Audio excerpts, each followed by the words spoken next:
آ، نماز آیات کا جو مجھے یاد پڑتا ہے کہ اس کا جو اصل وجہ تھی اس کے فرض ہونے کی، وہ تو خوف تھی، یا وہ دوسری نماز ہوتی ہے کہ جیسے بجلی آتی ہے، آندھی آتی ہے، یا یہ صرف اس لیے کہ آج آیات کی تین چیزیں، تین وجہ واجب ہونے کی: ایک سورج گرہن اور چاند گرہن چاہے خوف ہو یا نہ ہو، دوسرا جو ہے زلزلہ چاہے خوف ہو یا نہ ہو، تیسرا جو ہے وہ ہر کوئی ایسا نیچرل ڈراؤنی واقعہ ہو تو پھر نماز آیات واجب ہوتی ہے، اور پھر اس سے اکثر لوگ ڈر جائیں۔ یہ نہیں ہے کہ آپ ڈر گئے ہیں، مثلا مثال کے طور پر میں جسارت کر رہا ہوں، جو ہے ہر کسی میں خوف کی اپنی کیفیت ہوتی ہے، خوف کی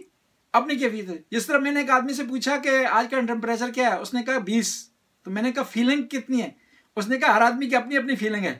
میں نہیں بتا سکتا ہوں فیلنگ، لکھا ہوتا ہے نا وہ ٹیمپریچر کے نیچے فیل لائک، صحیح، تو میں نے کہا نہیں، اس آدمی نے کہا کہ فیلنگ ہر آدمی کی اپنی اپنی ہے، صحیح، تو یہ خوف کی فیلنگ ہر آدمی کی اپنی اپنی ہے، لیکن اکثر لوگ جو ہے وہ ڈر جائیں تو نماز آیات جو ہے وہ واجب ہو جائے گی، ورنہ کچھ لوگ تو چھپکلی سے بھی ڈر جاتے ہیں، اس کا مطلب یہ نہیں ہے کہ وہ ان پر نماز آیات جو ہے واجب ہو جائے گی۔